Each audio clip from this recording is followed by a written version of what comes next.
arxiv idarələrindən danışacağıq. Düzü, bir çoxları onun nə dərəcədə fəaliyyət göstərdiyini də bilmir və ancaq işimiz düşsə, yəni hər hansısa bir sənədi tapmasaq bilirik ki, arxiv idarəsi var, yoxsa belə də heç kimin yadına da düşmür. Bəs o idarələrdə nə iş görülür? Maraqlıdır. Bəli, arxiv idarələri tarixi əks etdirən və keçmişimizin qorunduğu məkanlardır. Azərbaycanda arxiv işinin əsası 1920-ci ildə qoyulub. Hazırda Respublika Milli Arxiv İdarəsinin 15 filialı, eləcə də 55 rayon və şəhər dövlət arxivi fəaliyyət göstərir. Arxivlər ən çox müraciət olunan ünvanlardan biridir. Bəs burada saxlanılan qiymətli sənədlər bugün necə qorunur? Əməkdaşımız Dövlət Arxiv İdarəsinin Lənkəran filialında olub, maraqlı araşdırma edib gəlin izləyək.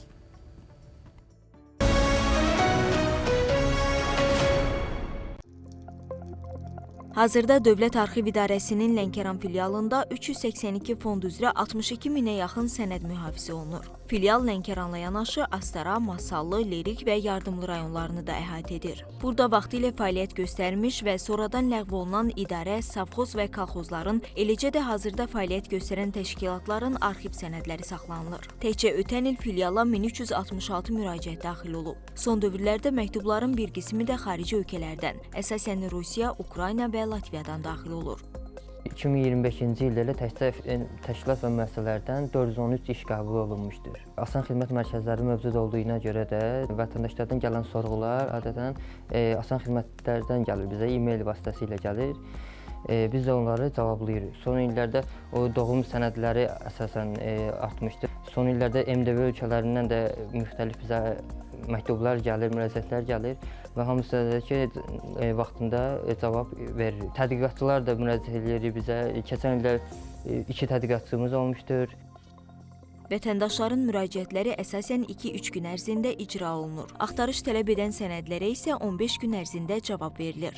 Arxivə təkcə arayışlar üçün deyil, elmi və yaradıcı araşdırmalar məqsədi ilə də müraciətlər edilir. Lənkəran zonasının rütubətli iqlimi sənədlərin saxlanılmasını çətinləşdirir. Bu səbəbdən sənədlər xüsusi karton qutularda mühafizə olunur. Ötən il 121 köhnə qutu və 186 yarlıq yenisi ilə əvəzlənib.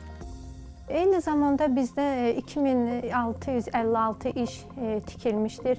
Yararsız halda olan vərəqlər tikilib. Arxivimizdə 4005 vərəqə bərpa edilmişdir. Mütəmadi olaraq sənədlərin qorunması üçün otaqların havalandırılma qaydalarına əməl edirik. Çalışırıq ki, günəş şüaları sənədlərin üzərinə düşməsin. İl ərzində 17 dəfə sanitar günü keçirilmişdir ki, bunda sənədlərin tozdan alınması, ziyanverici həşəratlardan qorunması üçün mütəmadi tədbirlər görülmüşdür. Göründüyü kimi arxiv sənədlərinin qorunması böyük diqqət və məsuliyyət tələb edir. Hal-hazırda uyğunlaşdırılmış binada fəaliyyət göstəririk. Sənədləri qorumaq üçün də əlimizdən gələn hər bir şeyi edirik. Otaqların havalandırılmasından tut, istili ölçənləmişlik cihazına kimi hamısını təmin eləmişik otaqların hamısını. Biz də istəyərdik ki, gələcəkdə bizim üçün ixtisaslaşdırılmış bina tikilsin, sənədlərin qorunması tələblərinə uyğun fəaliyyətimizi davam elətdirək. Ümid edirik ki, bu arxiv sənədlərinin normal temperatur və müasir havalandırma sistemi olan binalarda daha etibarlı qorunacağı günlər uzaqda deyil. Çünki bu Azərbaycanın keçmişi və tarixidir.